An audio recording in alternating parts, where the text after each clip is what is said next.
Greetings, programs, and welcome to a very special episode of the Awesome Friday podcast. The podcast where normally we talk about two new things each week, but this week, on our 1 year anniversary, we are holding a Marvel extravaganza of sorts. With me, my name is Matthew, and with me, as always, is Simon. Say hello, Simon. Hello, welcome to two white straight guys talking about Marvel. Hey, what a concept! That's not fair. You got to give them all the context. We are white, middle-aged, bearded, cisgendered men. And so naturally, we have opinions about the Marvel Cinematic Universe. And who knew? Who would know that? I mean, it doesn't make any sense. To be fair, I just to make things a little more diverse, we have a single female opinion.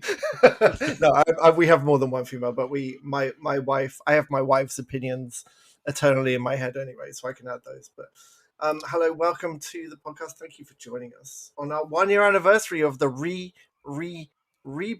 I believe. Yeah, I can't remember if this is the second or the third time we've restarted doing this, but it is the time we've stuck to it most consistently, so I'm just going to call it the relaunch.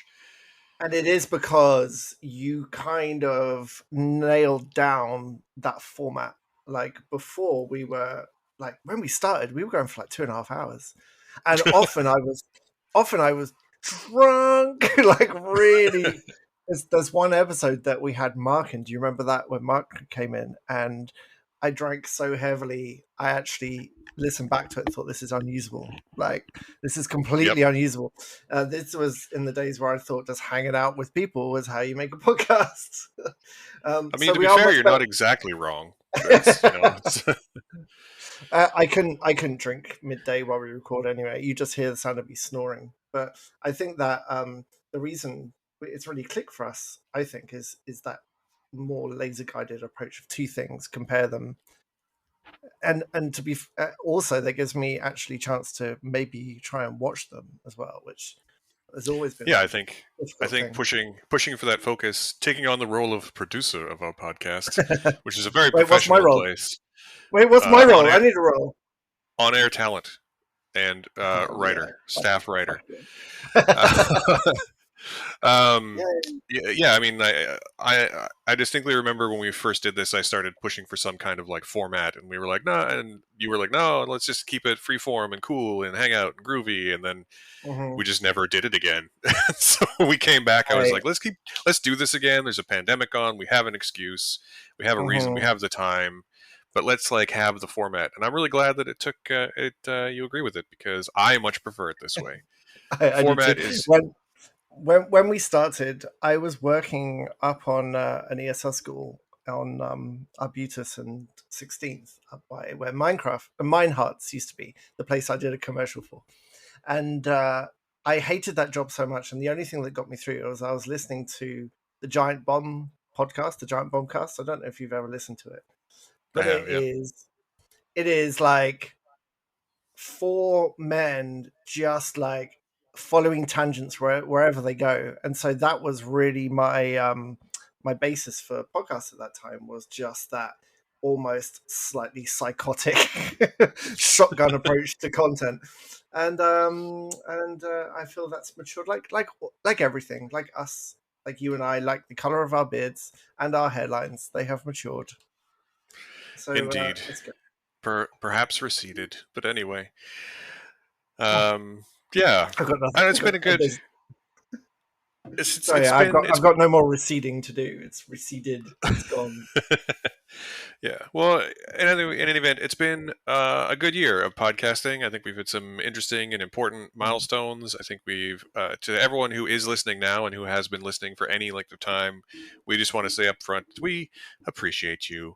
And I know there's more of you now than there was a year ago, which makes sense. But apparently there's more of you now than there was even a month ago. So that is very heartening for us, that, people are paying attention to what we're saying, or at least putting us on in the background while they do chores. That's fine too. I'm totally that is really fine.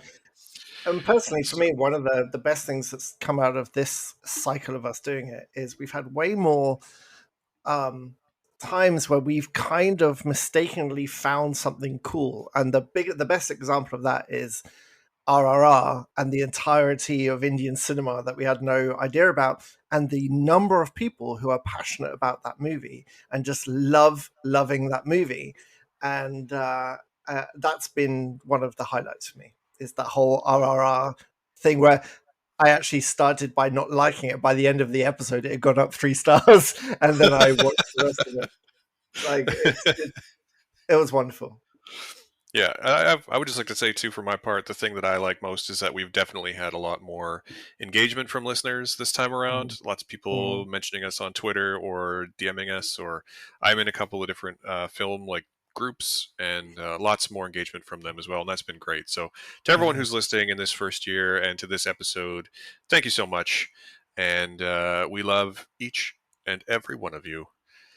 And Really I'm do. trying to say that with my most radio voice ever, um, and I hope you appreciate that. Yeah, awesome. Yeah, So, good. what are we going to cover today then? Yeah, so we should really get down to this because this is probably going to be a little bit longer episode than normal because we are doing a bit of a Marvel extravaganza, as I mentioned at the top of the show. We have, after a 2 week break, we have Ms. Marvel to talk about, which just finished on Disney Plus. We have Thor Ragnarok, which just came in theaters last week. And then we're going to talk about our individual top 10 Marvel projects. There are 36 entries in the Marvel Cinematic Universe, and we're going to break down our individual top 10s.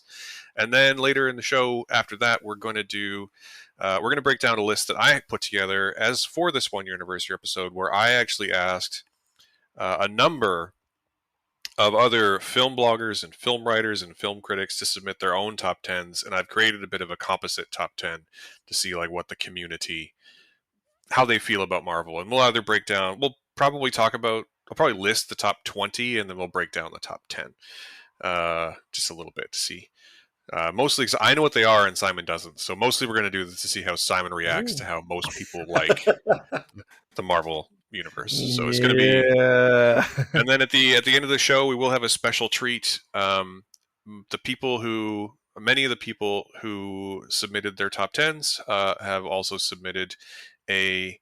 I've asked them all. To be fair, I haven't, as of recording, I haven't received them all, but we have asked a number of people to record an audio clip where they just talk very briefly about what their favorite Marvel movie is and why, and we're going to tack those on at the end of the episode. So it's going to be a great one, Mhm. and I think we should probably get down to it. So Okay. let's get started. Simon, why don't you take us through a brief plot synopsis of Disney Plus's Ms. Marvel? A girl gets given bangle magic, girl magic. Girl discovers terrible history of imperialism and colonialism. Um, girl saves the day. That's pretty much it.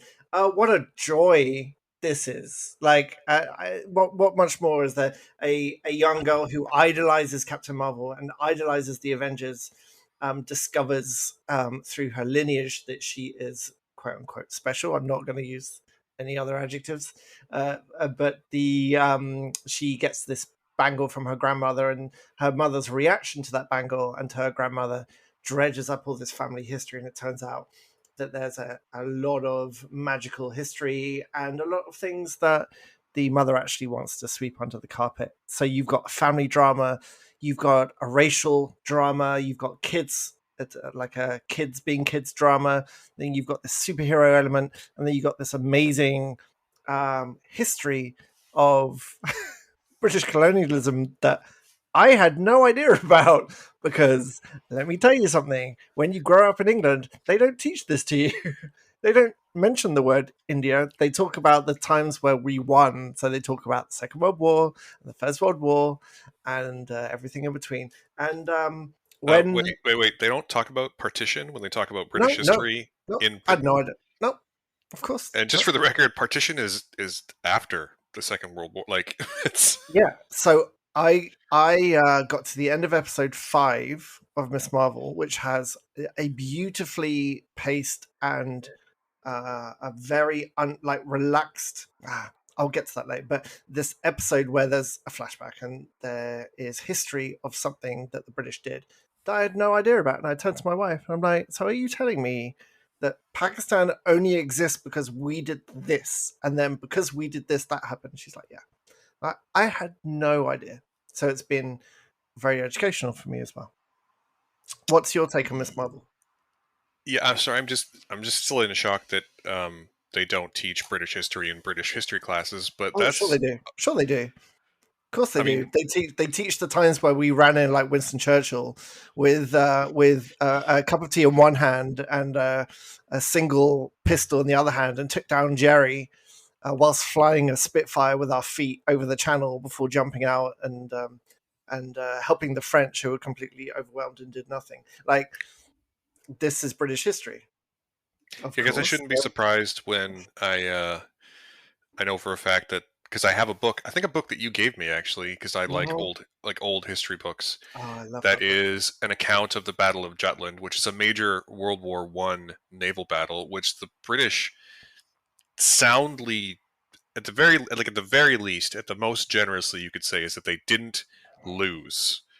But it was the end of British naval supremacy, and the whole book makes it sound like a victory for strategic purposes, when really it was like they hadn't fought a battle in forever and they didn't rout the enemy. Like no one, Mhm. it's yeah. British history is interesting. Anyway, my take on that's very much like Miss Marvel, actually. So my take on Miss Marvel is that it's pretty great. And I loved it from start to finish. I loved that it is a, a sort of a wonderful family story. It's a pretty great hero origin story. I think Aman Vellani, the young actress who plays Kamala Khan, is wonderful. I think that um, the actors who play her parents, who are they? Monan Kapoor and Mhm. Zenobia Shroff, um, play Yusuf and Muniba Khan, Mhm. and they are wonderful as your parents. And I know that they are uh, Indian actors and stars in their own right. Um, Mhm. I think that the whole cast knocks it out of the park. I think it does a really good job of exploring a family's history, and an Indian American or Pakistani American uh, cultural context. I love that it touches on partition. I love that it touches on all of these things that probably every Pakistani family has a story from. In fact, the show even calls that out, that every family from that region Mhm. has a partition story. Um, and I thought it was directed amazingly, which is something I've kind of been on annoyed about with the Marvel Cinematic Universe TV shows. I've felt like a lot of them haven't had strong visual sense or direction, and this had a wonderful, distinct, colorful visual style. Um, and I just love that Iman Vellani, in particular, who is a Marvel fangirl in real life, self-confessed, Mhm. plays a character who's also an Avengers fangirl, and it just really comes through that she loves this whole universe through and through, character and Mhm. actor, and I really, really adored it start to finish. I Yeah. know there's been some backlash. I know that it well, backlash is the wrong word, but I know that it's, depending what data source you pay attention to, it's one of the lowest viewed Disney Plus Marvel shows. But I mean, I, I sort of has. I don't want to use that as any kind of like measure of quality. There's lots of great things that don't get viewed very much, and lots of terrible things that get viewed a lot. And this had to compete. It overlapped with Obi-Wan Kenobi and like every summer prestige show coming back. So, Mhm. and for lack of a better way to put it, there's also the onset of Marvel fatigue. But that's kind of a shame, because this is, for those of us like me who the fatigue is kind of the sameness. I've actually been really enjoying how interesting and unique and different each of the Phase 4 entries have been, and this is a great example of that. And again, I loved it. I loved the whole thing. I loved it from start to finish. Mhm. And I I'm really excited to see how she interacts with um, Ms. Marvel, with Captain Marvel Mhm. in, and um, Monica Rambeau in the Marvels. I think next year is the Ms. Marvel, the Captain Marvel sequel, and it has all three of them: Captain Marvel from Captain Marvel and Monica Rambeau from a WandaVision, and Ms. Marvel from this show, and Hmm. I'm very much looking forward to that now. Not that I wasn't before, but I really am now that I know that all three main characters are pretty great. Yeah. I mean, there's good casting, there's great casting, and then there's Iman Vellani as Miss Marvel. Like, I don't think they could have found a more perfect Kamala Khan if they had somehow brought the character in the comics to life with magic. Like, she is so uh, perfect, and she is a massive MCU or Marvel fangirl. In recently this week, she corrected Kevin Feige on which Earth they are in, which look that up. It's very, very funny. She knows her shit. She Hmm. really knows her stuff. And there's pictures of her when she's a kid dressed as Captain Marvel when the movie came out. And this fangirly, like massively doe-eyed earnestness that she's got in real life, which is quite hard actually to do on screen without it being really cheesy and over the top. She manages to nail that completely with this wonderfully like genuine, likable approach to her character. There isn't happy and smiley all the time. Like it's not just one level, and she she carries the whole thing for me, and that the approach to the whole Miss Marvel series. Like, I'm so sick of watching terrible takes about this on TikTok and on Twitter about idiots who, for whatever reason, are, and honestly, it's usually white guys who are saying, "Oh, I'm struggling to watch this so I can know what's going on the next movies." Like, what is your idea of good? Because these 6 episodes have more color and creativity and comic book earnestness, which comic book like things should be bright and exciting and earnest and hopeful. It can have the dark as well, but I still think we're trying to crawl our way out of this idea that comics should be dark and mysterious and like that's the only way they can be meaningful. And this is so meaningful, and it's directed by the people who are from the culture that these people are from, even like Karachi and the Indian population in New York as well. And it's so authentic. And there's a couple of episodes where they go to Karachi, and there's a flashback episode, and it was really, really nice to see something shot in that location without the orange filter, without making it look it like the Westerners' idea of what these places should look like. It was Hmm. bright and vibrant, and it one other thing I really noticed about the direction that is very, very clear in the 5th episode is that it absolutely refuses to rush the character moments to get to the next action scene. One of the big complaints I have about MCU in movies and TV shows is that it sometimes feels like there's a forward motion to get to the next big moment or action scene, and it doesn't give the actors enough time to be the characters. This was one of my major complaints after the latest Doctor Strange, and this is the other way. This absolutely refuses to rush that, and so the whole of episode 5, which is mostly without Kamala Khan in it, it's about her like 3 generations above her, about the partition in India, and about the things they were going through, and it's wonderful. And it features a bunch of people we've never seen before because they are not in the present day, and it just felt like a really, really clever piece of television. And so when it cuts back to then the last episode where it has the big face off and it accelerates again, you just get this feeling of pace changing. It's much more interesting than having like acceleration at all times. And I know you can do this on TV compared to movies. You can give your characters a bit more time to breathe. But many of their other shows don't do that. And there's certainly missing elements of that in the movies as well. And it was just so colorful. And it's really nice to watch things with your family as well. My family loved this show. And we're really excited about the next episode coming on. And I feel like they've learned something from it as well. I loved it. I absolutely loved it. As you'll see when we start doing our top tens, I think it's one of the best things that's ever come out of the MCU. Yep. I'd also just like to take it. I just want to shout out the directing team as well. There's 6 episodes, and one 2 episodes each per director, and episodes 1 and 6 were directed by Adil and Bilal, who you probably best remember as directing the recent Bad Boys Legacy sequel, which was No. shockingly great. Is that them? Is that them? It's the same Yeah, people. it's the same duo. Yeah, Oh, of course. I loved the latest Bad Boys. I thought it was yeah, fantastic. yeah. Adil El Arabi and Bilal Falah. And then episodes 2 and 3 were directed by Mira Menon. I think I'm probably butchering these names, so just if I am, I'm sorry. But she has directed a number of things. I don't know that I've seen hardly any of them, but she has directed. She directed 2 episodes of this. She directed 2 episodes of For All Mankind, which is a great Apple TV Plus TV show. The Walking Dead, The Punisher, The Magicians, Man in the High Castle, Glow. Um, she's directed tons of TV and lots of stuff that I really like.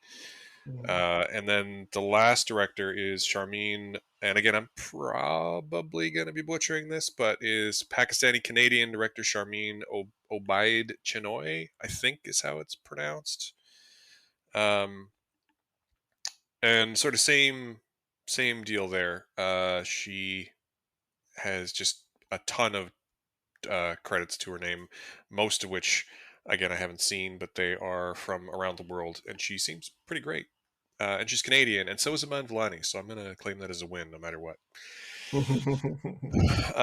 But you're right. I mean, I think the problem here, and we had a bit of technical difficulty, so I can't remember if I said this or not, but I think part of the thing here is that the show is not the same kind of thing that lots of other Marvel things Mm, are. And I think mm, um, if there's one, if there's one thing that our cohort of fans, meaning again middle-aged, bearded, white, cisgendered dudes, seem to prefer in their superhero stories, it's like dark and gritty, grounded in reality. And I know that I'm, and you as well, but I am in the minority thinking that maybe these comic book stories should be, I don't know, comic booky. just wait till you get to my top 10. Yeah. And So I think a lot of people, there's a lot of complaints on in the social media sphere for this new phase of Marvel films, talking about how like they're not interconnected enough and there doesn't seem to be an overreaching story. And every time I hear people talking about that, I'm like, I have two major takeaways, and one is that like it's the new phase of a new whole thing. Like, go back and watch phase one of the movies again. They were not that interconnected. Like they mm, were probably less interconnected than these ones are now. Also, can't they just be movies and TV shows? They don't have to all tie together, especially oh, when, you. but especially when the other thing to consider is that a the first three, and at the very least the first 1 and 2 phases of the Marvel Cinematic Universe, I mean, they clearly make this shit up as they go. Like, it's not as Oh, connected as yeah, you think it is. They're just really totally. good at retconning and picking up threads in different ways. Um, but they were also clearly building towards, from a certain point, they're clearly building towards one big final story. And so far in phase four, they're building towards at least two or three. And so just like try to enjoy them. All I'm trying to say is that like try to enjoy each thing on its own, not as like a chapter of the big basically TV show that we've been watching this whole time. Mhm. Because Yeah. I think you'll be more rewarded by just approaching everything on its own terms, especially because things like Ms. Marvel and Thor: Love and Thunder, which we're going to talk about in a minute, are very much their own things first, and I think that's a strength. I think it's I think it's a better idea to appeal to a broader range of fans than by specifically targeting them with individual stuff Mhm. rather than just trying to broadly appeal to everyone. Because when you appeal to everyone, you kind of appeal to no one, right? Like Mhm. it's whereas if you can make something like Ms. Marvel, which very specifically targets its audience, or I would say Thor's very specifically targets its audience too. Like those things are going to hit harder for the people they hit for. I'm just sort of rambling at this point, but I think my point's coming across. It is, but that's the 100% where it's going because we're going to talk about Eternals later on, and I feel very strongly about Eternals, not just visually, but it actually told a story the way it told its story was different from other MCU movies, and it is a very like the opinion, the discourse is that it's a bad movie because it's not that cookie cutter thing that people want, which is that sort of MCU template now. And I think we are. I don't know how risk averse Marvel truly is, because at the end of the day, they're still a business, and they are owned by a company that is extremely risk adverse and is very much a company that will pander to this sort of minority of loud voices saying what they want. We saw it with Star Wars, and so I don't have as much faith in Marvel as I think you do in making interesting, diverse, standalone things in the future, because all the voices want is another Avengers versus Thanos crossover. All I've seen talk about is like who's the big bad, who's it going towards, who will be in the Avengers, who will do this, who's this person, what's their significance. Like that's that's the thing they want, and to be fair, that's the thing that makes MCU stand out, is that it was guided towards the shared universe, and now everyone and their mother's trying to copy it and failing pretty badly, because it turns out it's really hard to keep all those plates spinning. And to be fair, Kevin Feige's been excellent at it, but I I do mean, wonder how many risks they'll take in the future. well, I'll say two things. One, I don't think that they have. I think they can take all the risks they want. Like Eternals, and I hate to use box office as like a measure of quality because it's just not that. But also, Eternals made $400 million in the middle of a pandemic, and like that's those numbers are stunted because of that pandemic. Like I didn't see Eternals in theaters, and I've seen like the only movies that I didn't see in theaters from the Marvel universe are the ones that came out in the pandemic. And I know I'm not alone on that. Like lots of people couldn't go to the movies. The other thing I'll say is that I think Kevin Feige is still probably one of the smartest guys in Hollywood. And I think he probably knows that if he just does the same thing again, that is to say, like everything builds towards one story and one big final crossover, it's not going to succeed. Like you can't just, that's not sustainable, right? Especially when Endgame sort of marked the end point for some of the original characters from the Marvel Cinematic Universe. So, and I think that's why he's clearly building towards a Young Avengers team, and he's clearly building towards Kang the Conqueror and some kind of multiversal major conflict, and it's clearly building towards some kind of cosmic threat as well. You know, like there's multiple things going on, and I think that as much as as much as comic book nerds want comic book movies, I find that there's like a disconnect there. Like this is what comics are like. There's there's thousands of stories going on all at the same time, and that's okay, right? Like it's I want more stuff, not less. I want, as much as I said that like a broad appeal is a bad thing, but it's not appeal I'm talking about though. It's that like they're trying to push into more different directions because that's at this point that's the key to success, I think. Mm-hmm. So I hope so. I hope that's the case. I hope that they do take more risks, and yeah, I hope and it I pays mean the off. other And thing, I think they are building towards a big crossover. I don't think there's anything else that that is their, if you pun the pun, that is their end game. Probably for every phase now is to build towards one big epic thing that's like crossing over everyone, because I mean they maybe I don't I that's hope just bring money at this point. I kind of hope that it's not exactly that because I think that you know the Young Avengers and you know there's some rumor that there's clearly a Young Avengers team being slowly put together. There's clearly a Thunderbolts team, which is like bad good guys, like Mm-hmm. Dark Avengers, being put together, and I would love to see any version of that face off. Kang the Conqueror is super interesting, and like Kang the Conqueror as a big bad. doesn't necessarily work because Kang the Conqueror is a multiversal time traveling figure. So you could fight him like 10 different times and it would be 10 different versions of him. I think that is Mhm. super interesting. We Mhm. imagine we get, um, what is his name? Jonathan Oh, something, who's playing Kang. Majors, Jonathan Majors. We get him yeah, back. Imagine we get him 10 times playing 10 completely different characters, but and he they're would all do the it as same well. character. And he would be Yeah, amazing at that. yeah. So we're sort of off track of how great Miss Marvel is here. But the last thing I will say is that because of the pandemic, there has been, and I can just pull it up because I have the information just on my little sheet here.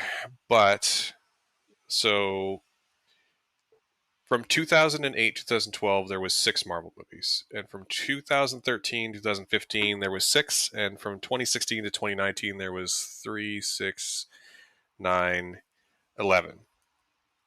In phase 4 there's been 1, 2, 3, 4, 5, 6, 7, 8, 9, 10, 11, 12, 13 things, 13 movies and TV shows since last year. So I think we're all just feeling a little overwhelmed.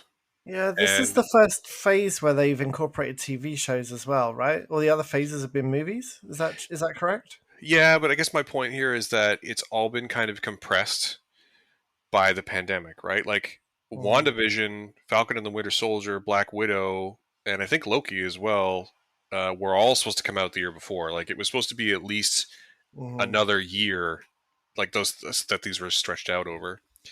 And I think that for better or for worse, Marvel fans have been trained to watch all the things, to know all the plot threads, and I think a lot of us are just kind of tired. yeah, So, and it's a shame that Ms. Marvel has to be, maybe it's the one that's suffering from that, but it's a shame because it's a great mhm. show and it's one of the best things they've made. And that's Yeah, my review right there. yeah. I Yeah. agree, 100%. So now that we're done bitching and moaning about the Marvel Cinematic Universe, and also praising Ms. Marvel as one of the best things that came out, I think we should move on. Oh no, no, we Uh, shouldn't. I mean, do you have anything else to say about Ms. Marvel? I mean, other than it was No, great. I've just realised that I've been picking apart MCU and we haven't even started talking about Thor yet, and I feel like I might be repeating myself a little bit, but no, I've got nothing more to say about Miss Marvel apart from you should all bloody watch it. Like it's really really good, even if you're not really into superhero stuff. It's super interesting, really well made. The only thing that I would have improved is another edit pass on it. I think some of the editing is a little offbeat, but really that's the only thing about it that I didn't like. It's wonderful, really wonderful. Yeah, I agree. What would you give it out of 5? Miss Marvel 5. It's a 5, easy. Ooh, nice one. Very nice. Well, what about you? I would. It's a 4. It's a high 4, but it's a 4 for Hmm. me.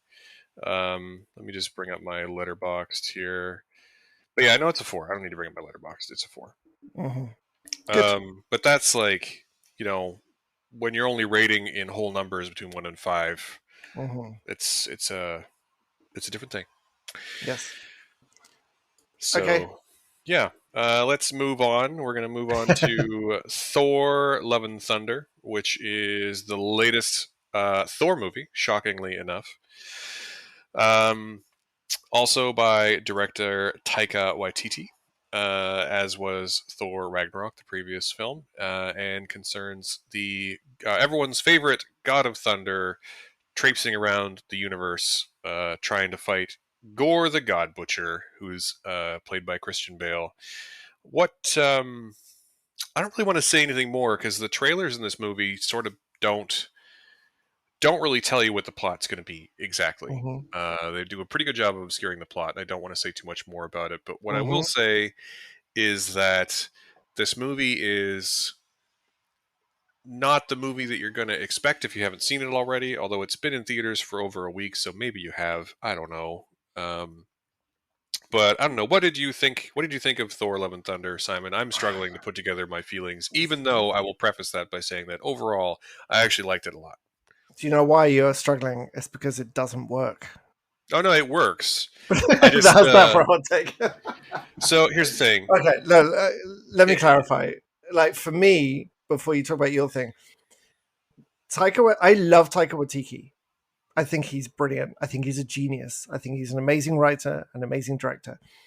His approach to stuff is all about balance of, like, he said himself that he uses humor to deflect from the dark elements, and it's the balance of character, of plot, and of humor in Ragnarok is perfect. In What We Do in the Shadows is perfect. In what's that amazing film we did with Sam Neill and the kid? Where Oh, the the hunt for the wilder people. Hunt for the Wilder People, perfect. The For me, Love and Thunder gets the balance completely wrong. Right? And I think I've been thinking about this. I think a major part of this is that in Thor Ragnarok, your antagonist was Kate Blanchett's amazing Hela, who, as she was killing people, was making pretty sarcastic jokes to the Judge Dredd guy. Oh, help. Carl Urban. Thank you. Carla Byrne, Urban. what Oberyn was her person to make jokes to. She's slicing people through the face, and she's still like this terrifying, dark element. In Love and Thunder, Christian Bale, Gore the God Butcher, is wonderful. I mean, he's amazing in this, but his character comes from a place of pure, just heartbreak. The heartbreak of a parent who decides to try and do something about it. And he doesn't make jokes. He doesn't have. He's not a foil for the humor coming out of Thor. And for me, the whole movie is like skewed completely towards the to the the kind of humorous approach that actually starts affecting the pace of the whole thing. And I think a large part of that was the balance on the other side was wrong. Anyway, what's your thing? It's interesting because I don't, they don't share that much screen time, so I Mm-hmm. don't think it's necessarily fair to say that Christian Bale isn't a great foil for Thor specifically. But I will say that while the balance to me doesn't feel like it's off, but it does feel much more extreme. Like Mm-hmm. there's not very much tonally speaking in this movie that is middle of the road, right? It's either like Mm-hmm. extremely bright and happy and funny or extremely dark and heartbreaking.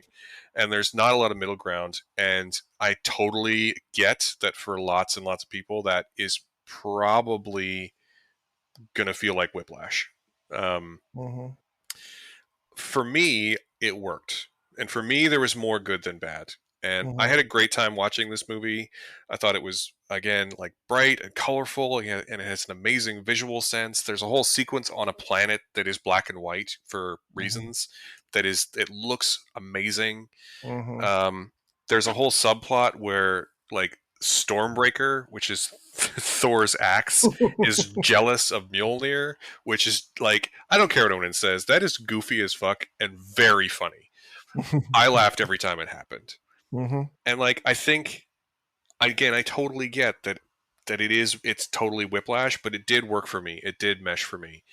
And I will say too that it does feel like it's a 2 hour and 5 minute movie or so, and it does definitely feel like a 3 hour movie with 55 minutes cut out of it. Like, it does feel like there's subplots that are unexplored. Um, Mm-hmm. and I think part of that is the marketing. Like, there was a lot of talk in the marketing about how this would be about, there'd be a whole story of, you know, King Valkyrie finding her queen, and that just isn't in the movie. And Mm-hmm. I think, there's a there's a whole bunch of promises of representation that just aren't really present. And I think if you're going to promise representation, put it more simply, if you're going to tell me you're going to make a gay movie, make a gay movie. Like, but overall, like, I still had a great time watching it. Like, we're adults. I can look at a thing and be like, I really like this thing. That's kind of a problem, but I really like this thing, and that's how I look at this one. Mm-hmm. I it's For me, it'd be worth watching just for Christian Bale. He is so good Yeah. as Gore the God Butcher. His performance is like firing in all cylinders the whole time, and even at times where he's trying to be I would say, let me say that again. He actually manages to find a balance between being heartbreaking and terrifying and hilarious, Mm, just because he's a great actor. And I think that Chris Hemsworth finds a really good balance of being really heartfelt and really silly because he's super good at playing kind of dim. it's, do you know what I'm trying to say? yeah. Um, I think Yeah. this movie for me is sort of made on the performances. I was so happy to see Natalie Portman back, and Mhm, I I sort of knew how her character arc was going to go, um, because I've read the comics. Um, and so again, it's hard to speak without spoilers, even though we're, 2 weeks late seeing this. I'm sure everyone's already seen it, but um, I liked it. I liked it a lot. I liked it from start to finish. It has I, problems. Parts of the first act yeah. are fairly rushed. Like the how Jane Foster becomes, how picks up Mjolnir is super rushed. It's not Mhm. unexplained. It just happens really quickly. It's Yeah. that's not. It's. I guess I've read enough comics that doesn't bother me. Like this is a kind of thing that, like, that story in a movie rushed, sure. In a comic book, it would be 2 pages and 6 frames, and it don't doesn't really. Mhm. As long as it makes sense, I guess it doesn't have to bother me. Because again, I had a great time watching this one, and yeah, Yeah. I mean, I feel like the I'm rambling again. that's fine. The chaotic mix of this, like your opinion on this movie, is going to be 100% dependent on whether that mix works for you. And I actually found for me the balance was off, and it felt like so much of this movie dragged, like, and had just the weirdest pacing issues. I mean, you talking about it being a longer movie that was chopped down makes perfect sense, because there were some scenes that didn't naturally flow into others. There's the battle in the black and white realm felt like it was in the wrong place completely. There's a massive pace drop before and after that as well. Um, the whole scene where they go and see Zeus in the Hall of Gods, whatever that's called, was, it just dragged. Like the humor wasn't landing, the beats were off. I didn't think Natalie Portman, who is one of my favorite actors, I don't think she looked comfortable, like, delivering those like comedic lines about when she wants to go and fight. That didn't click for me at all. And See, my read on that is that I don't disagree, but my read is that, like, she was uncomfortable. Jane is uncomfortable, so that yeah, didn't no, bother me at all. no. But it was when she was trying to be really enthusiastic about going to like kill people, and like the whole thing about here's that whole conversation they have about, here I've been trying out some catchphrases, didn't land for me at all, and so it made her emotional beat at the end didn't work for me either, because what was linked to that earlier just didn't feel like it worked at all for me. I am sounding negative about this movie. I think two things impacted it. The first is that I saw it in 3D, and it's just a mud fest in 3D. Oh, they're coming to get me. The Marvel police are coming to get me. Yep. The black and white scene in where I saw it was just mud, and I saw, funny enough, in the evening I saw an extended trailer with some black and white fighting, and it looked really crisp and clear and really nice. Yeah, And so I really regret seeing it in 3D. I had no choice. Whenever possible, I watch things non 3D, and I'm so sick of it, and I wish it would just die, because you pay extra for the privilege, and it is significantly worse experience unless it's shot for 3D, like Avatar and so on. But also, the weird thing about this movie is that there's very specific parts of this movie that I absolutely adored, including it's at the beginning, it's not really a spoiler, but one of the first groups of nameless enemies that Thor fights to establish that he's a badass are these amazing, like, owl warriors on speeder bikes. And yep. I would watch the whole movie of owls on speeder bikes looking shocked as he like stops them in the splits. Absolutely on board for that. And there's a scene later on which is a very typical Taika Waititi kind of move, using empowered children to fight darkness is something he does in a few movies. And there's one moment of that which is set to a very specific ending to a very specific song. that is probably maybe my favorite scene from any MCU movie. So you have got these contrasts where I didn't really like the movie. It didn't really work for me, but it has these shining, amazing ideas and moments in it. Bit of a curate's egg. I I am gonna I just want to correct you on one very small thing. You're gonna Is it? correct me? I am. His What name did is I say pronounced wrong? Watiti. What did I say? Watiki. That's You said it twice now. Oh, come on. I'm English. I'll just call him Bob.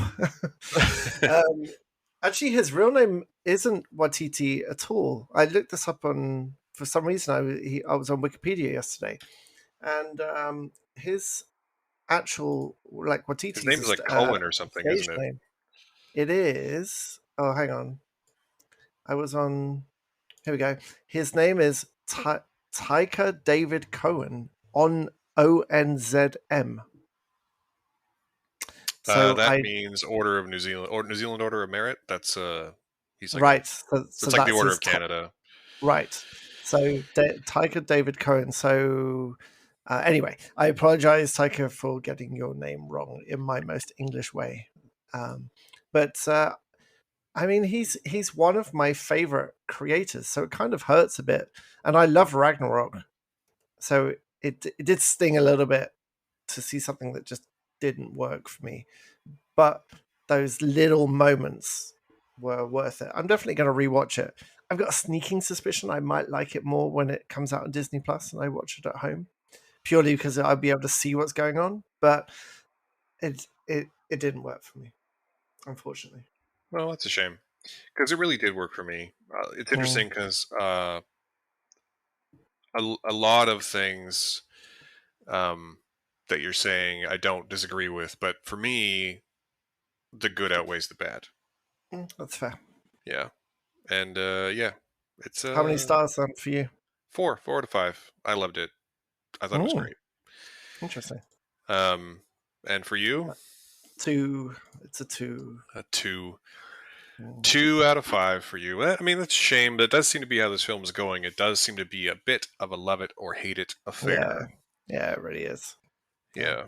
So that's a shame. But I mean, to me, that means, as always, if you're listening to us and you agree with us or you disagree with us, you should go see the movie and make up your own mind because that's what Always. our minds are for. For the love of God, don't watch it in 3D. But yeah, You're like honestly, like I you'll saw it, you'll I get wonder how much my opinion is different because yeah. I saw it in 2D and glorious, crisp, bright, colorful 2D. Because Maybe 3D is bad. It's just bad. And even it if looked you have those terrible. glasses that de-3Dize stuff, then I think the colors are still muted, and it really bothers me how colors get muted in 3D, and Yeah, the whole thing gets darkened. I hate it. I hate it a lot, yeah, yeah. and I hate that how sometimes it's your only option. All right. Okay. Well, so Thor: Love and Thunder is still in theaters, and you should go see it, and then tell us whether you agree or disagree.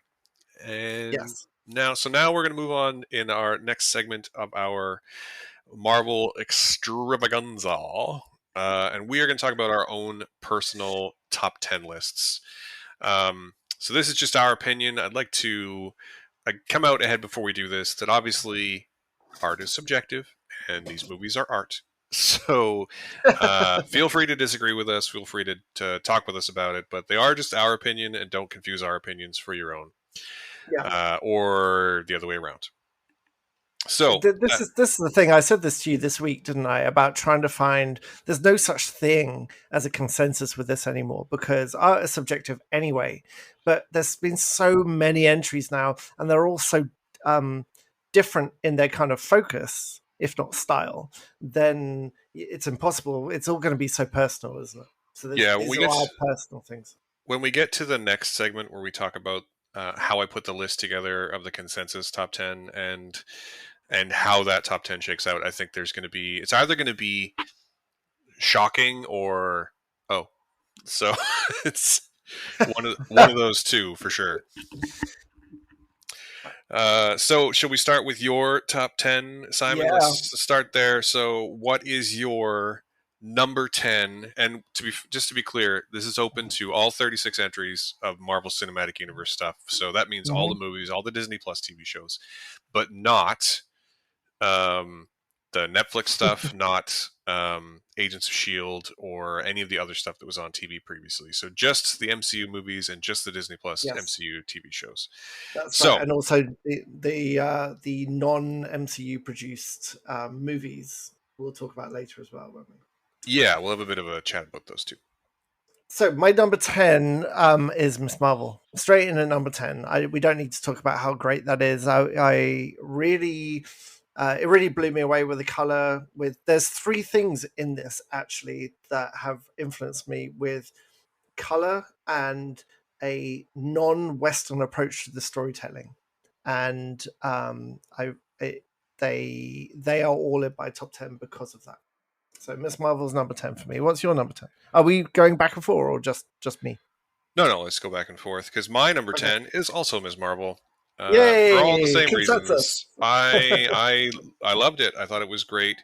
I thought that it's one of the best things that I said on Twitter even the other day that I thought it was one of the best things the Marvel Cinematic Universe has produced, and I wasn't lying. I really do. So you Hmm. should definitely see it.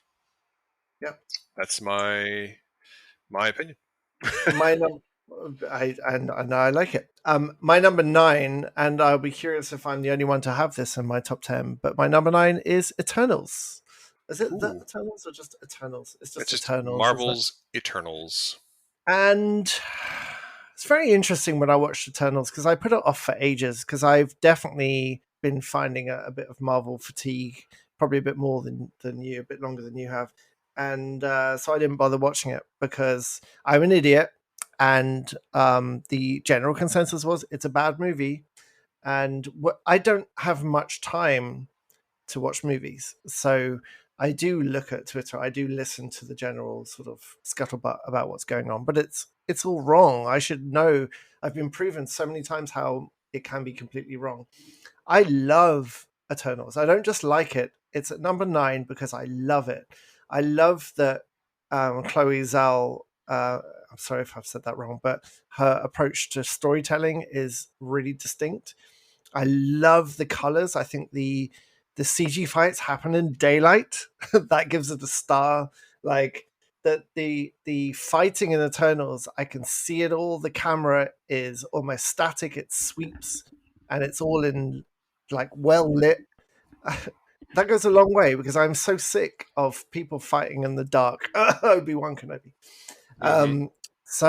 Um, I loved the character work. I love the idea of gods going like crazy, like a god dementia that being part of the story. I love how the resolution is not fighting. Um, I love the ensemble. I just loved it. I loved it from front to back. It's the only movie. Oh no, I've got one other movie that I own in MCU movie that I own in 4K. Eternals will be my second when I can afford to buy it. How about It's you? interesting, What's I have one major complaint about Eternals. You know what that is? It's that uh, for all of the interconnectedness of the MCU, I really wish that any other property since it's come out would reference the fact that there's a big yeah, stone god coming out of the Pacific Ocean. Is it the right, Pacific or the Indian? Whatever it is, there's a huge yeah, god, a head and a hand sticking out of the ocean, and we just haven't addressed that yet. yeah. So That's I hope that we do yeah, soon. yeah. What's your You know, number 9? my number 9 is the original Iron Man, which is I watched it not that long ago, and it's still a fun movie, and still it's I find it actually super interesting to watch that movie today because you can see the seeds that they're planting for like an interconnectedness, but they're so subtle compared to what they do now. Like anyone who complains about how these films just aren't that interconnected now, after the last two movies have featured full blown characters crossing over from one to the other, whereas in Iron Man they don't even have a name for Shield at this point. They don't have an anagram. It's pretty ridiculous. For better or for worse, it did establish Marvel's ongoing sort of format for their first whole bunch of films, which is basically um, the hero faces a dark side version of themselves, who may or may Mhm. not have been a sage character who was on their side at one point. But it's hard to ignore the magnetism of Robert Downey Jr. and of Tony Stark, and about, interestingly, the very last shot of the movie where Tony declares to the world that he is indeed Iron Man, signaled an interesting, and for movies anyway, new direction for comic books to go, like for Mhm. comic book movies to go. And it's just, I find it hard to ignore that. Um, Mhm. and so it's my number nine. I think getting Robert Downey Jr. to tell a story of redemption at a It's time where perfect. he was telling the same story, and Yeah. he's a great actor. I don't think the MCU would be what it is today if they had cast somebody else in that role. I think it's that significant. I know. And I don't think you're wrong. I think yeah. it's a on an ongoing basis. I think the Marvels, certainly through Phase 3 anyway, Marvel's strength has been casting, Mhm. um, and character work. And I think that if they hadn't had Robert Downey the first time around, it may not have worked like at all. Mhm. So, Yep. and to be Yeah, fair, definitely. the second movie they made was The Incredible Hulk, and that movie they made a mistake, Mhm. and it's knowing that, it's kind of amazing that they were able to recover. Mhm. So, Yep. anyway, that's my number nine. What is your number eight Marvel My project? my number 8 is the TV series Loki. I Yeah, love me some like Doctor Who. It was just classic Doctor Who, like really well made classic Doctor Who. And again, Tom Hiddleston absolutely carries this. What I really like about his Loki is that it would be very easy to play it as another Joker style trickster with like superficial, and he manages to almost simultaneously be trouble and emotional and witty and dour, and he's an incredibly gifted actor. And I I love time travel movies anyway, and Owen Wilson was wonderful. And a big part of why I love Loki was the design of the whatever that group is called that controls time. You'll tell oh, me now because the you TVA, the Time know. Variance Authority. Right. All that slightly like late 70s equipment to control time just really hit home for me. And it was beautifully designed, like visually as well, beautifully shot. And there were a few uh, weaker moments around like the action scenes, but there's for the most part, like 95% of the show I thought was incredible. And I really like, we talked about this when it came out, the show ended on a duologue. Like the big fight was a fight of words, which is perfect for the character of Loki, right? And I loved it. Again, it did something a little bit different. So Hmm. really loved it. Yeah, I mean, I imagine we'll talk a lot about how Marvel casts great actors, because Tom Hiddleston is incredible, and I think that show does a really good job of explaining how the multiverse works. Like, I don't Mm-hmm. think you need to watch it to have continuity with any of the stuff that's come out since, really. But if you want to understand how Marvel's multiverse works, it's a really good explanation Mm-hmm. of that. And in particular, because this version of Loki is pulled out of time before he'd had the chance to reform in Mm-hmm. Ragnarok and Endgame to a lesser extent, but Ragnarok in particular. Mm-hmm. Um, and so he has to go through all that character development again, and it's handled really beautifully. And Yeah. I also, for me, that movie is in somewhere in the top, like between 10 and 20, or that show is somewhere between 10 and 20. But yeah, it's amazing. Mm-hmm. It's fantastic. Yeah. What's your number 8? My number eight is Spider-Man: Far From Home, which is No. the second of the Tom Holland Sony-produced Marvel Cinematic sitting Spider-Man movies. Interestingly, I think it's also your number seven. Is that right? I was about to. Yes, that was my big reveal. My Yeah. 7 So is we can my talk about it a little other. bit more, but basically, as much as I think that the Spider-Man character was made whole by No Way Home. I think this one does a really good job, and I think Tom Holland is very much to credit for this, of selling Peter Parker sort of coming into his own. Like, I think Mhm. the thing to realize about the MCU Spider-Man films is that they sort of, the three movies basically end at a point where the character sort of began in the comics. You know, there's a Mhm. thing, the with great power comes great responsibility isn't said to him until nearly halfway into his third movie. So when you take that Mhm. into consideration, for a long time I viewed that as a bit of a flaw from Homecoming, that it wasn't in there, but appreciating that it's him, his step in learning, his whole story, his whole trilogy is about him learning to be the hero we all know and love. And this movie is about him coming to be able to trust himself. And I thought it was brilliantly executed. And for lack of a better way to say it, it's a very Spider-Man story. And I'm sure you'll Yeah. have something more eloquent to say than that. I'm not sure about that, but it is my number seven. And what I love about this movie is it has everything that Homecoming didn't have and No Way Home didn't have. Like Spider Man was my superhero when I was a kid. Spider Man was my hero. There was no one else that matched up to Spider Man. So um, the I didn't really like Homecoming. I think there was too much missing from what I like my idea of what Spider-Man should be. Even though Tom Holland is again a brilliant piece of casting, my wife would agree. She does love a bit of Tom Holland. Interestingly, in Miss Marvel, the actor who plays Bruno, Kamala's best friend, Matt Lintz, Hmm. was between him and Tom Holland for Spider-Man. Oh, So interesting. you can kind of see the look they were going for, that young, boyish, foppish look.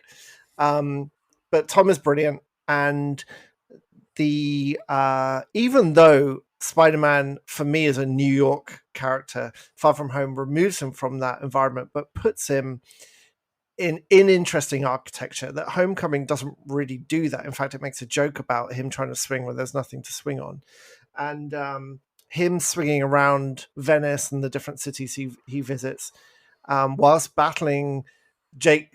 Jake Gyllenhaal is one of my favorite actors anyway, and he is so good in this. He's having so much fun, especially when you get the twist and you work out who he actually is and what actually is going on.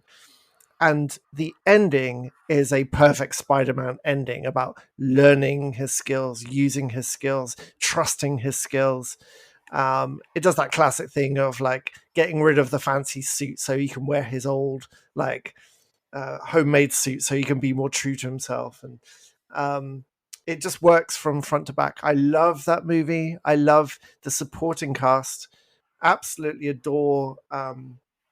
Oh God, MJ. Oh, it's gone from my mind.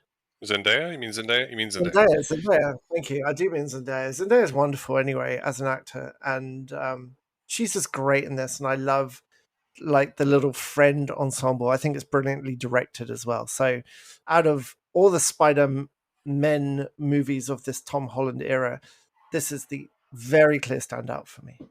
Hmm. So that's my number seven. So, what's your Awesome. number seven? Where it's your My number seven? seven is the best Iron Man movie, Iron Man 3, which is directed by Shane Black, and is peak Robert Downey quippiness, and also is a perfect follow up to the Avengers in terms of character arc for Tony Stark. It's got it was one of the first ones with a really distinct directorial touch, which I really appreciate. Um, and I just love the story. I know you don't, but I love Shane Black movies too, so that doesn't exactly hurt. And this has all of the Shane Black touches, right down to the precocious child character who interacts with the main character. Um, and it was also the first one where, you know, Iron Man had had two movies ahead of this, and in both of them, the bad guy was another guy in an iron suit. And this one was the first one where it wasn't. And I'm a huge fan of Guy Pearce. And I know lots of people don't like it, but I think the twist to do with the Mandarin is one of the smartest and funniest things that Marvel has ever done. Mhm. And so, in a lot of ways, it was the first one where like, not to say they hadn't taken liberties with characters and storylines, because they definitely had at this point. They had taken a few characters to and liberties to tell the stories they wanted to tell. But this was the first time that really indicated to me that, like, all bets are off. Like, we are we are happy to take your expectations and completely subvert them. And Hmm. I love this movie as a result. So I know Hmm. you don't agree with me, but it's okay because I art is subjective. He is a very distinct. He has a very distinct voice, and it doesn't work for me when he's a director. I like. I don't mind him. Like I love the first two Lethal Weapons, where he's the writer and the story provider for that. I don't mind the Longest Goodnight. But as like nice guys and Iron Man 3, and I mean the Predator is a different kind of thing, but I Do you don't even like I don't I Kiss don't Kiss like Bang it. Bang? Because I love Kiss Kiss Bang Bang. No, I really dislike Kiss Kiss Bang Bang. I Yeah, actively dislike it. So I can see you love those movies. So I I can see why do. you love this movie. So yeah. Yep. Well, moving on. So we're up to your number six, I Yep. believe. Uh, So my number six is Thor Ragnarok, and I don't really need to talk too much more about it because it's everything that Love and Thunder isn't really. In that it has the balance for me. The balance is perfect. We have that amazing character work, incredibly colorful, brilliantly designed, and you actually have a beginning, a middle, and an end with pace. And Thor is slightly less idiotic in Ragnarok, even though he has his moments. And for me, the balance is perfect. And Hela is the kind of antagonist that fits that style better, I think. I mhm. love that movie. It's amazing, amazing film that saved Thor because that was you had Thor the Dark World before that, which I haven't seen actually, but I hear it's terrible. It's not And terrible. Like, terrible is a okay, strong word. It's not okay, great. I don't hear Um, good, but but yeah. Anyway, go on. Go on. I think it saved Thor as a character, and I think they now have an idea of what to do with Thor, and I'm not sure they did before. But that's my number six. Yeah. I mean, What's yours? certainly, Thor Ragnarok is a soft reboot of Thor, Yeah, and yeah. yeah, well, I'll talk about it more in a minute. Okay. Um, What's your six? my number six is Captain America: The First Avenger, aka the MCU movie with the most heart. Um, I love me a period action piece. I love the films of Joe Johnston, and I love Chris Evans as Captain America. I think this one does a perfect job of setting him up for his subsequent appearances in the MCU, but more importantly, it does a perfect job in this own movie of setting up Steve Rogers, the best man. Like, he is, Hmm.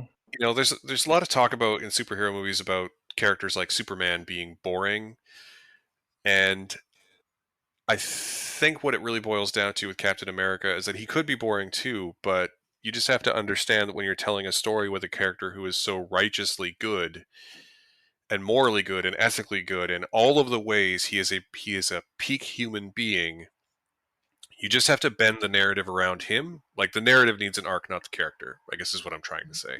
And this Hmm. movie is a perfect example of that.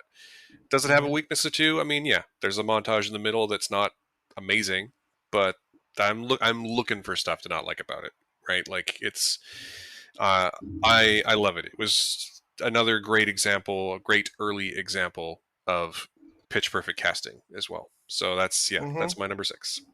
Yes, I'm going to talk about that movie a little bit later Yeah, later and on. your number five. My number five is the first and best Guardians of the Galaxy movie. Guardians of the Galaxy 1, Yep. which James Gunn is great. He's really interesting. And again, so if you don't, it's a bit like Shane Black. If you don't like his style, you're not going to like his movies, and that's fine. But he has a very distinct style, and he's really good with an ensemble. And it's very, very difficult to write and direct an ensemble. And for me, Guardians gets the first Guardians gets everything right.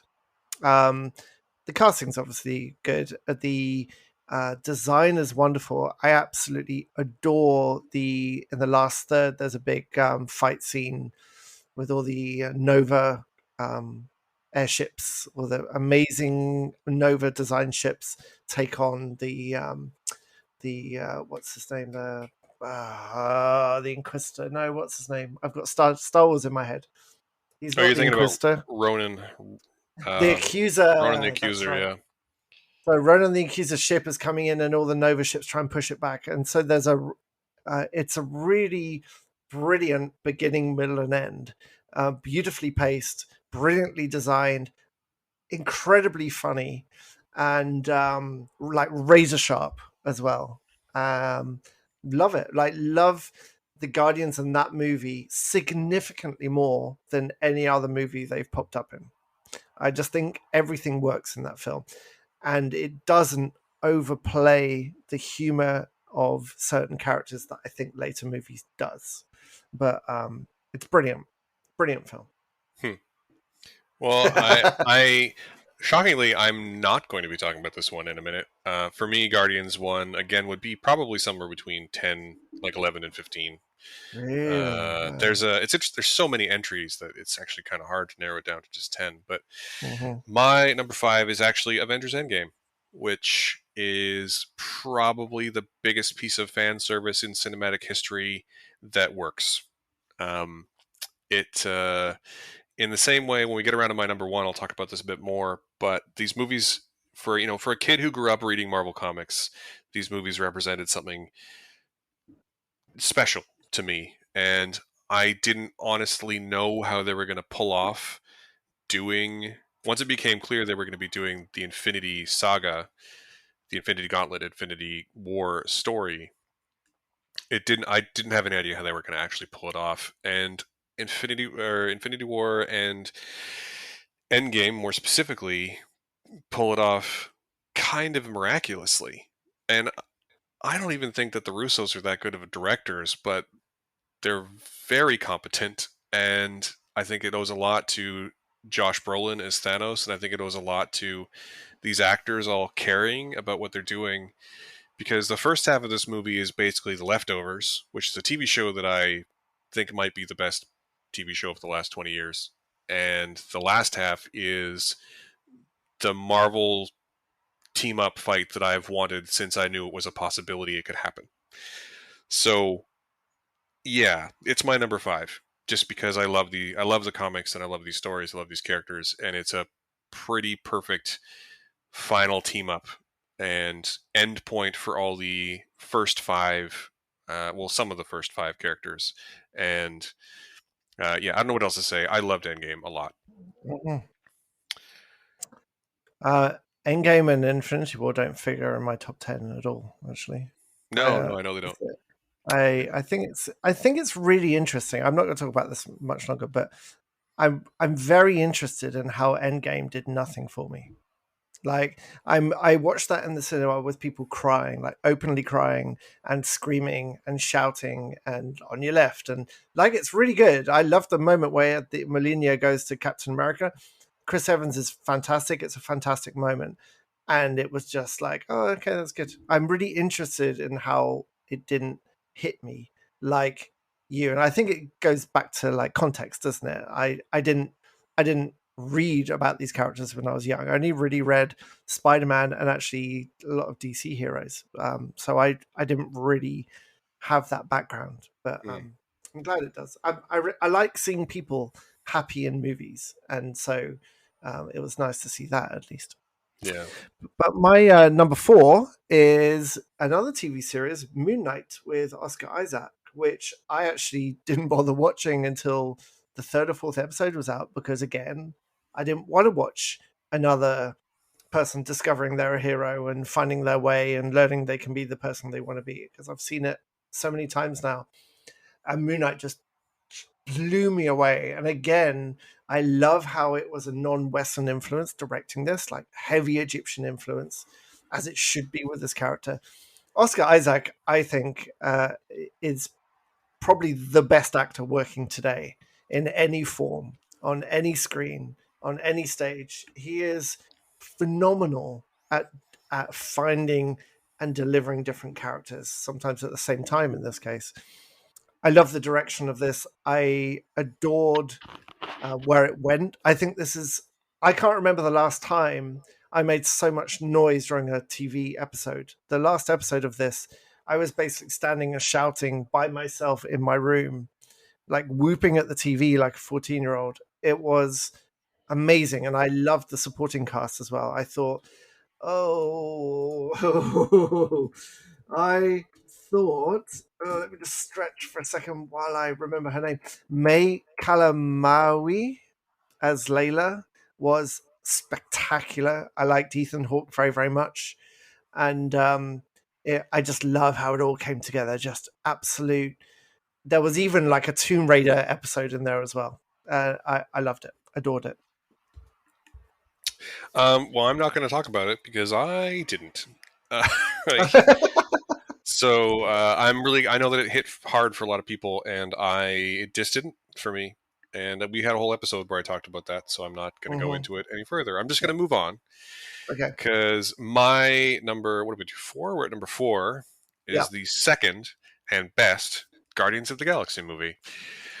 Uh, which I do really love both Guardians movies. I think the Guardians are great characters and a great bunch.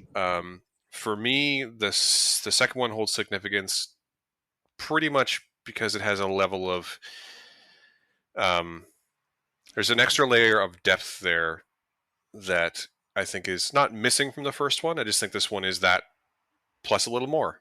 I tend to react really strongly to films that have a father, especially a fraught father-son type relationship, and this has one of those. And as I love Guardians 1, and I think that Guardians 2 is where the characters all really sort of find their feet. And I know that Simon disagrees with me because he thinks a couple of them, or one of them at least, is completely overplayed. But I love the new characterization of all of the characters in this movie, the extension, the places where they all go. And I think that it's the movie where sort of Chris Pratt and Zoe Saldana bring their A game the best. I think the emotional stuff, I think there's a lot more required of them emotionally, and I think they all rise to the occasion beautifully. So, I'm not going to talk much about it. Out of all the movies we've ever disagreed on, this is the one that fascinates me the most because it is just like I've watched this movie 3 times now, and every time I struggle to get through it. Like I have quite, it doesn't work for me at all. And so I'm not going to go into the reasons why. I love that you love it, and you really love this film. oh yeah, I'm fascinated by our different approaches to it. So what's that? Your number 4? that was my number 4. So your number Okay. 3 is Oh, I love this movie so much. This is the only movie, my MCU movie I currently own on 4K. It's Ant-Man and the Wasp, which I think is just a perfect comic book movie. And I enjoyed the first Ant-Man, but it was another like Iron Man. I feel like Ant-Man and the Wasp added elements that um, really just elevated it. The cast is fantastic, but the addition of Wasp really adds something. And I love the fight scenes, the small big fight scenes, and the chase scene where they escape in a Matchbox car and basically flip cars over is one of my kids' favorite scenes. They will ask to watch just that scene over and over. Paul Rudd is fantastic. Eternal Vampire Paul Rudd is brilliant, and the character, like, because he's kind of still learning what he found out in Civil War, right? And the way he sort of explores the character's abilities and uses them to sort of save the day is wonderful. And I love all the quantum realm stuff as well. It's just a brilliant movie. And I love Ghost as well. I love the actress who plays Ghost, and her motivations too really worked for me. So the album by Christoph Beck is incredible. It's like a really great jazzy like heist soundtrack, and I have that on vinyl, and it's wonderful. it's interesting because I think uh, isn't the first Ant-Man scored by Michael Giacchino? No, I it's think both they're Christoph both Beck. Christoph Beck. Yeah, yeah. Yeah. You're right though. The music for both of them is pretty incredible. I don't dislike this movie. It's not in my top 10. Fair It's enough. I think it's perfectly fine. I think it's a shame that Evangeline Lilly turned into kind of a garbage Mm, human, but that's neither here nor I there. wonder what they're going to do about that, because Quantum Mania is deep in pre-production, and uh, that I I'm wonder pretty sure the what their answer take is going to be. is nothing. Oh, the Ezra Miller approach to casting. Yeah, I mean these people are in contracts, and I think if they're going to leave Letitia Wright in Black Panther, Wakanda Forever, I don't think they're going to take Yeah, Evangeline Lilly fair out enough. of the next Ant-Man movie. Yeah, fair enough. Okay, what's your number three? My number three is Black Panther, which is I know a lot. It could be a lot of people's number one. For me, it was the first one where I really I really appreciated that. What am I trying to say? I really appreciated that it was the first one where they were like, let's look at the Marvel universe from literally any other lens than a cis white dude, and Mhm. it's the first one where they were clearly indicating that we're going to do that from now on. We're going to look at things from different points of view. Um, and examine our culture in maybe a more significant way than we have previously.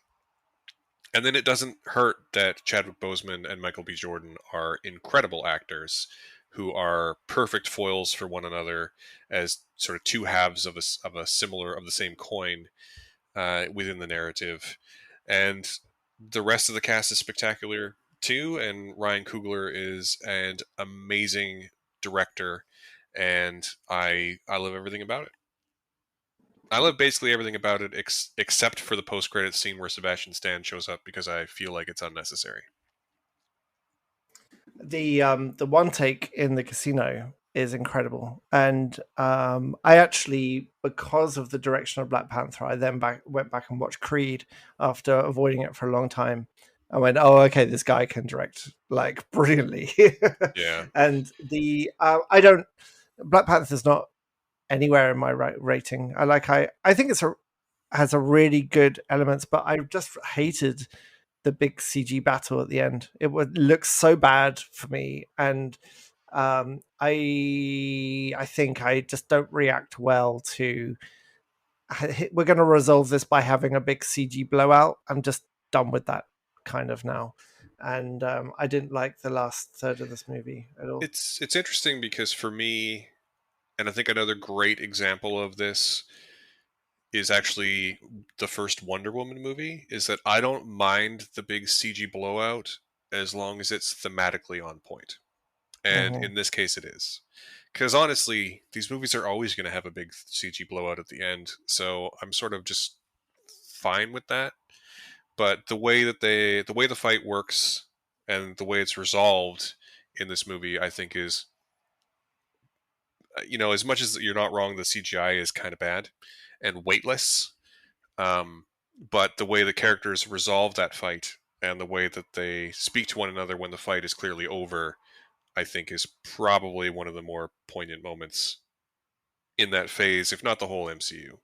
Yeah, there's a lot of poignancy there. A big as a side note, I am absolutely against nano suits on any level. I think they're an incredibly boring way to for someone to put on a suit is to tap something and suddenly it builds around them. From a viewer's point of view, I think it's incredibly boring, and I look forward to nothing but physical suits in the future. It's interesting because I don't mind it on Black Panther, but I hate it on Iron Man. Hmm. But that's a whole other thing. Yeah, it is. So we're up to So number two. So what is your number two MCU movie? We're up to number two. my number two is the first Avengers from 2012. Hmm. In my home country, it was called Avengers Assemble for some reason, but where I watched it here, it's called The Avengers. And we've talked about Joss Whedon before. I don't really want to talk about the issues with Joss Whedon anymore, but uh, he, through his career, has demonstrated his ability to control and deliver an ensemble piece. And this was, I think, his perfect example of that, of perfectly written, perfectly directed, amazingly. cast and acted. The pacing is perfect from beginning to end, and I feel like MCU is going to forever try and recreate and recapture the New York, that final moment in New York where they team up and it pans around and Hulk smash. Like, I don't think there's ever going to be a better MCU moment.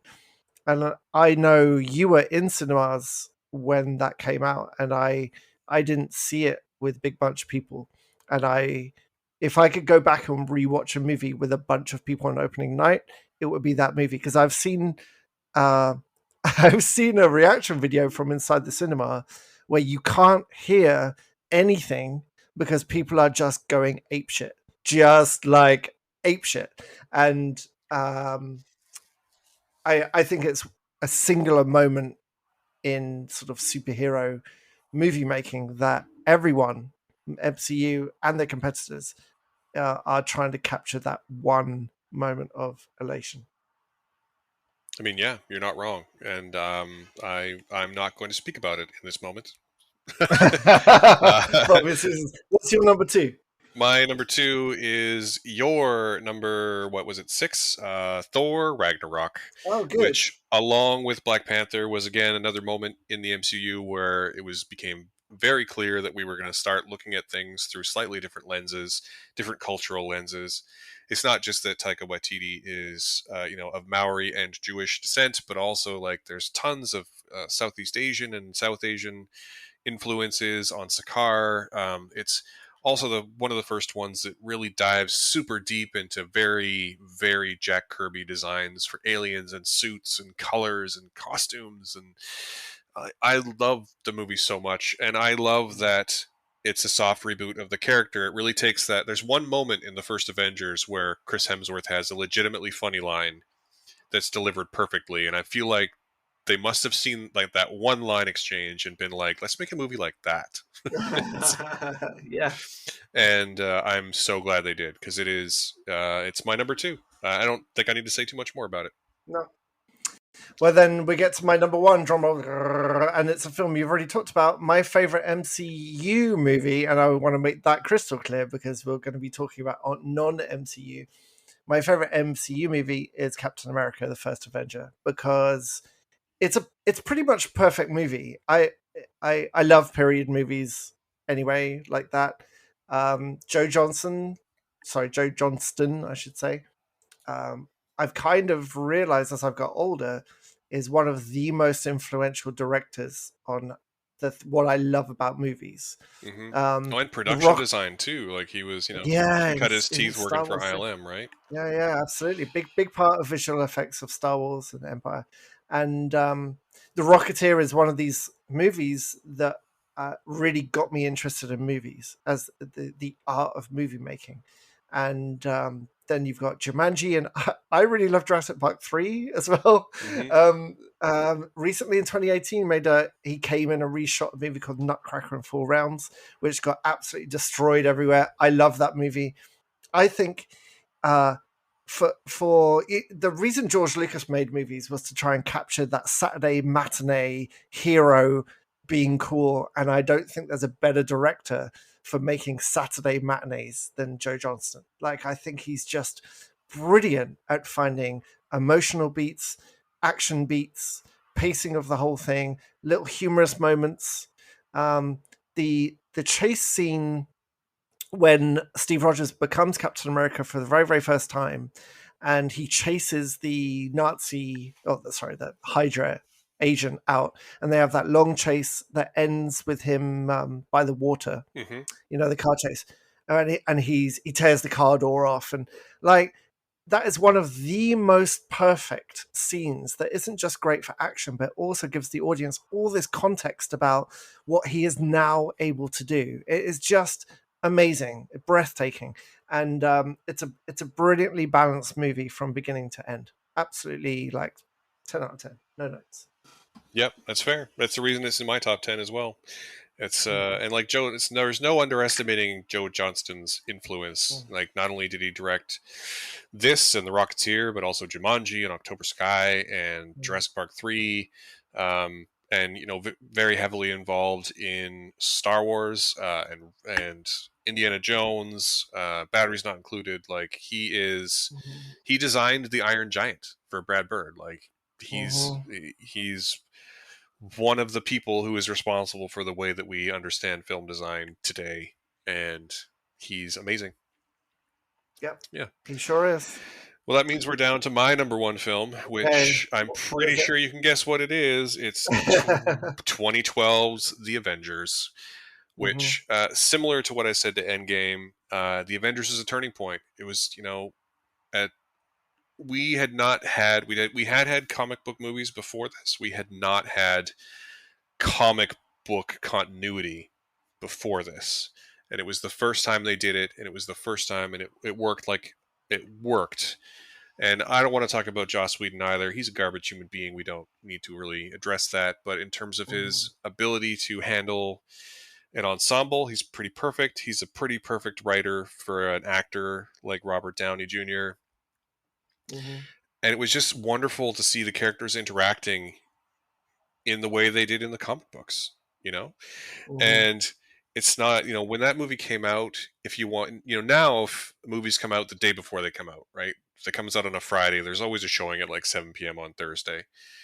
But when that movie came out, if you wanted to see it first, you had to go at midnight on Thursday night. Like they started it at midnight. So it was technically Mhm. Friday. And that's what I did. Me and a bunch of friends, we went and watched that movie at midnight, at a not quite IMAX theater out in Langley, I think it was. It was Langley or Surrey, Mhm. um, which, for those of you not from here, is another city nearby Vancouver.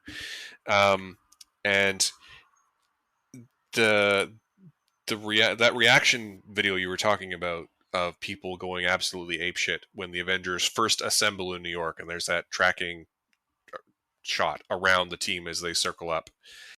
That I don't know if your video was from my showing, but that's what happened at my showing. There was literally a Mhm. standing ovation in that moment of, Mhm. super tired nerds just going absolutely nuts for this particular moment. Um, Mhm. it also has one of my favorite moments in the entire MCU, character moments in the MCU, which is, early in the film. I can't remember exactly how he phrases it, but Steve Rogers says something about how he's not sure anything could surprise him anymore. And Nick Fury says, "I'll bet you $10 that there is." And then later in the film, when the helicarrier takes off, without any dialogue, Steve Rogers just hands Nick Fury $10, and it's perfect. And Yeah, yeah. it was also Whedon's so good at that. that level of sort of character detail is what really works about the MCU, right? It's not necessarily about the big CGI battles at the end. It's that we love the characters in those CGI battles. Mhm. And this was the movie that really solidified that it could work if they all worked together, if they all appeared together. That they didn't have to be, one hero, it could be an ensemble. And Yeah. I don't ever actually see a movie surpassing it in terms Yeah. of my estimation of the MCU. Absolutely, and a good example of that is one of my favorite movies. Sorry, my favorite moments from the Avengers is it was where the same line is said twice, and it's used first as enemies and then as as like comrades.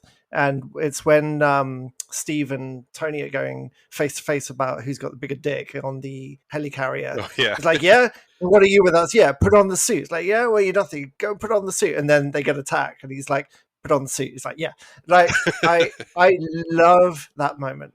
And there's so many great moments in that movie, but it's just that instant where you go from bickering brothers to like I've got your back. Like that's incredibly evocative, and I think it just captures it perfectly. Yeah. Yeah, it's perfect. It's a near perfect film. Mhm. All right, well Okay. that's our Ooh, top 10. So, do you want to move on to the consensus yes, top 10? Do you want me to yes. When do read we out? look, when do we talk about non MCU movies? Are we going to talk about that? Well, I mean, it's easy. Because Your best Marvel film is I Ghost just Rider: Spirit of Vengeance, and my now best Marvel film is actually Spider-Man Into the Spider-Verse, which are objectively two of the best films ever made. So, I don't think we need just to talk about it. when I tell people my favorite Marvel movie is Ghost Rider 2 Spirits of Vengeance, the reaction is always, "Oh yeah. Oh yeah, very good." And mine's like this other terrible movie. I'm like, "No, no. I am 100% serious. It's the best comic book movie. The crank directors made a crazy movie with a crazy guy mocapping his own crazy demon who pisses fire and then stops the devil. Like, that's what I want from my comic book movies. I want him to get into a big digger and it turns into a big hellfire like animal. It's the perfect comic book movie. No notes. I will not be taking comments at this time. So let's move on to the consensus.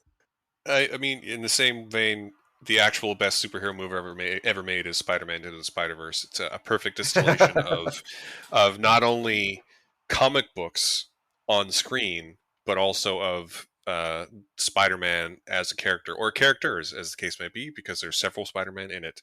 And again, 10 out of 10, no notes. Anyway, let's move on to the consensus. Now, are you curious? Do you want to just do the top 10, or do you want to hear what numbers, say, 20 to 11 are first? Let's just do the countdown. Let's do 20 to 1. Okay, it's going to take a few minutes. So, just a bit of Oh, context for brilliant. those of you who are listening.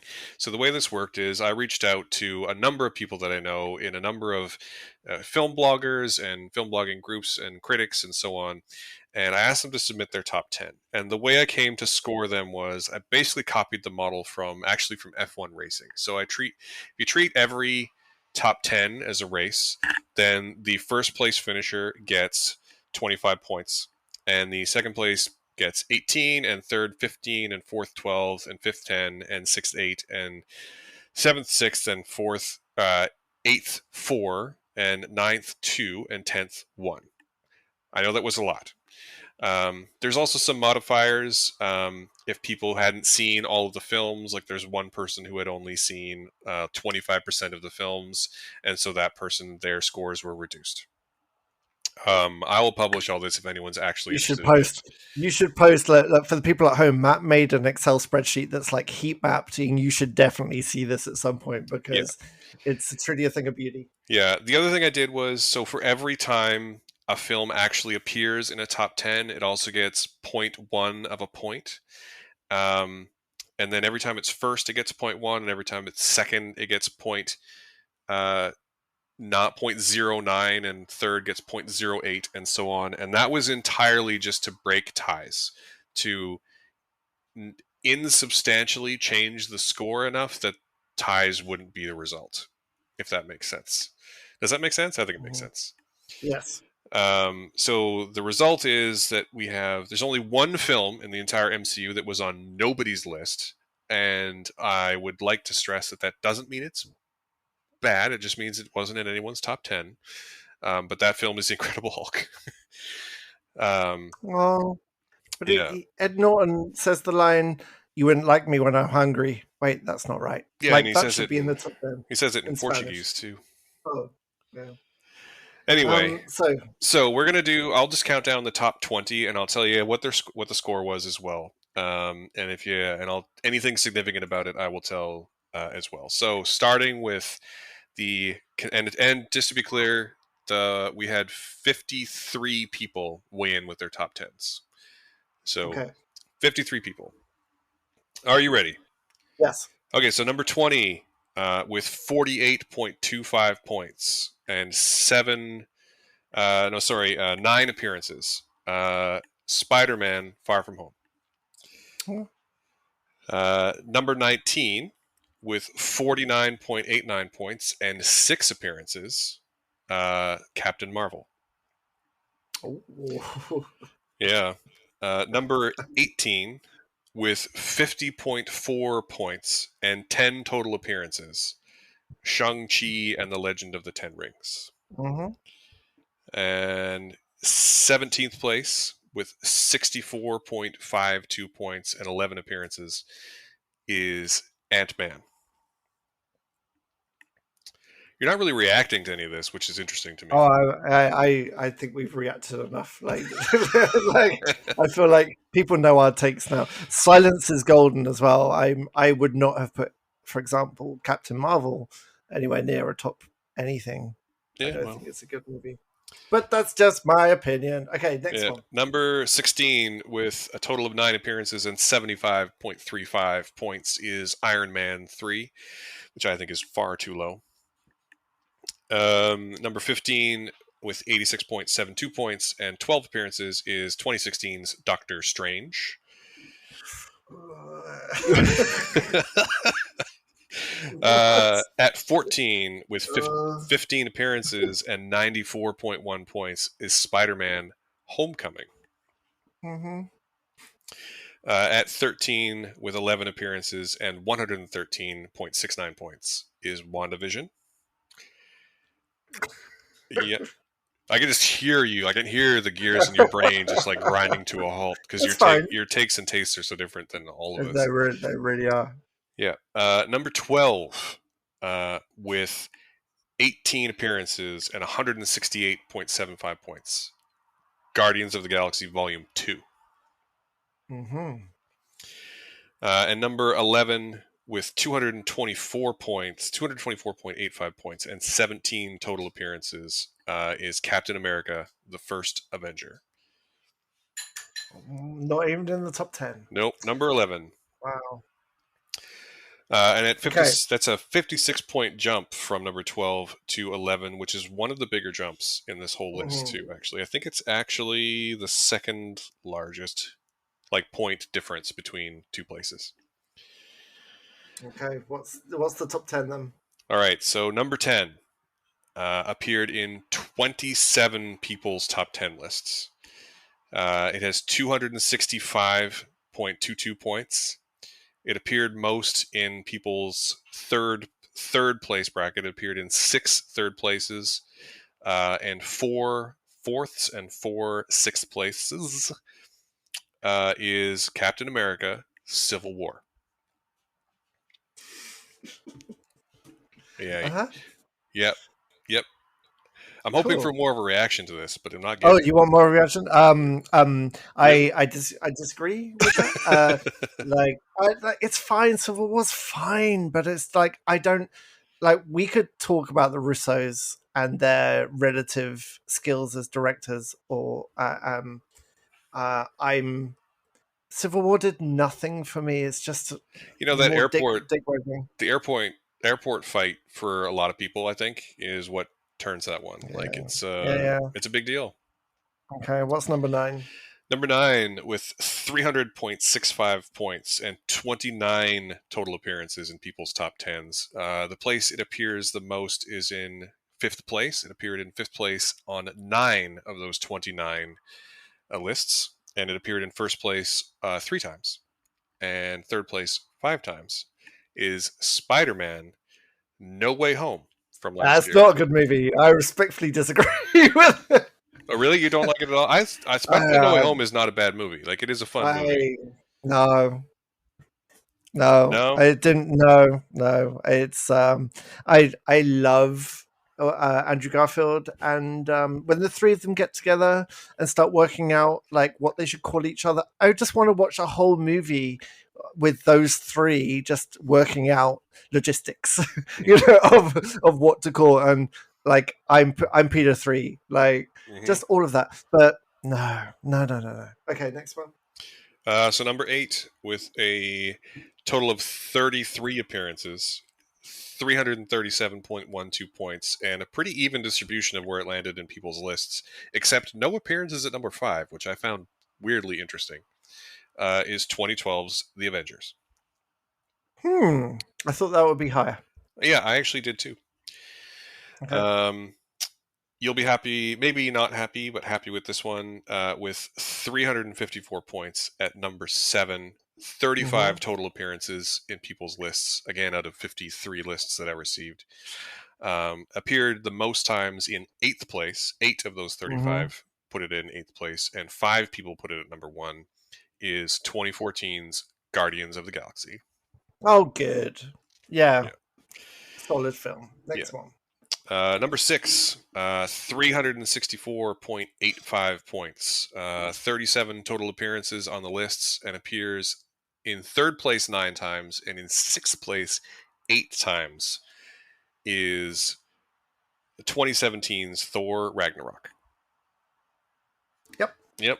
Good film. We've already talked about it. Absolutely. I'm glad more people agree Yep. because many of my other films are not appearing even in the top 20. So, No, I don't. Honestly, you're not going to be. You specifically are not going to be super happy with the uh, rest of this list. okay, let's go. So number 5 with a 40-point jump from this point from number 6 to number 5, 405.32 points, 32 total appearances in people's lists.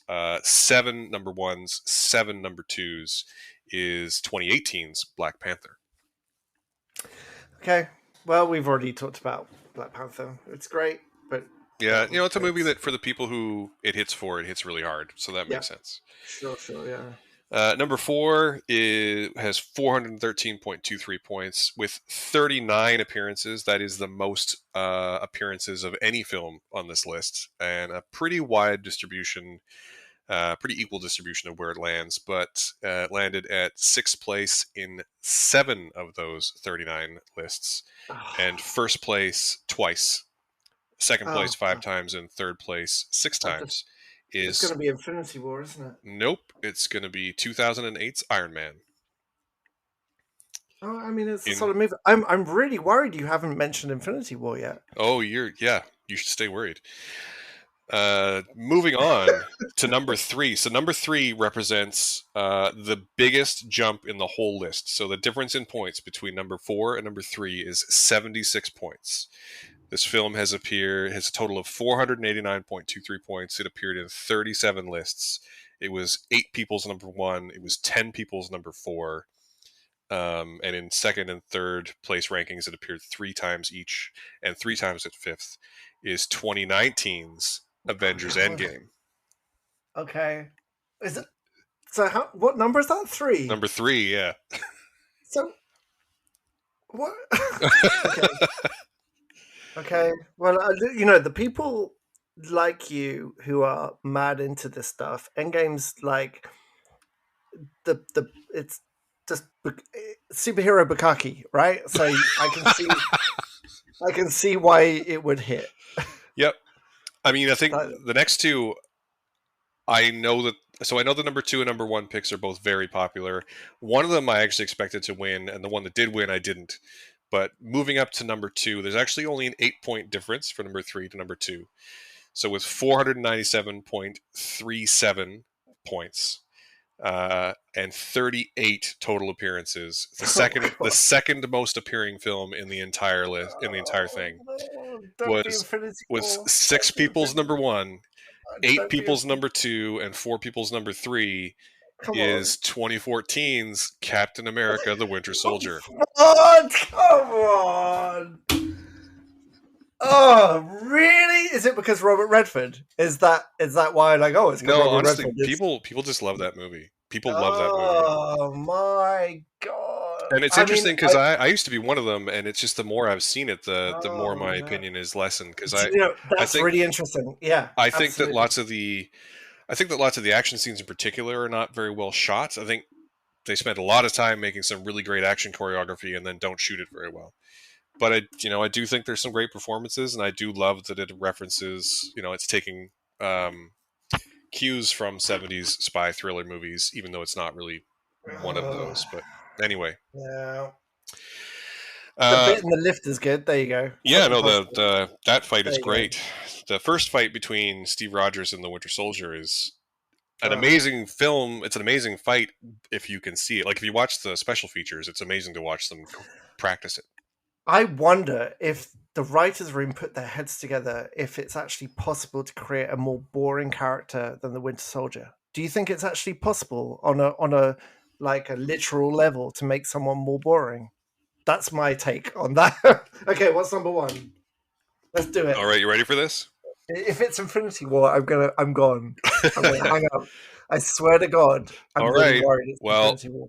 with only 5.91 points more, Oh, 503.28 points total, 37 appearances in people's top 10 lists, 6 people's number 1, 11 people's number 2, and then a fairly even distribution of like 2, 3, and it's actually like it appeared in third place 2 times, fourth place 2 times, fifth place 5 times, sixth, seventh, and eighth 3 times, and ninth and 10th 1 time each. is 2018's Oh, come Avengers Infinity on! War. Oh, Number and number one. one, the best MCU movie by consensus Yeah. is Infinity War. This Yep. is the problem with democracy, right? This is the problem. I mean, I don't know. People love that movie. I Why? I Why? I Oh, like Infinity War. I don't think it's not in my I mean, top it like 10, but sure. No, it's like it's fine. I came out of that movie thinking, well, that was a mess, but it was okay. I Jesus. mean, in a lot of Oh ways, my I gosh.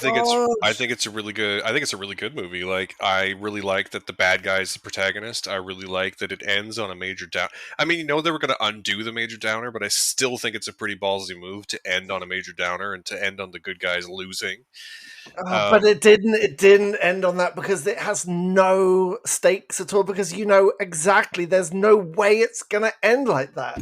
well, no, Like but it, you it do has. because the thing Oh, I think Joss Whedon, as much as I hate to invoke him, put this best when he was talking about making Avengers: Age of Ultron, where he says, the good guys are going to win, so you have to create stakes different ways. So Infinity War definitely has stakes in that they're going to win in the next movie, but you don't know who's going to win.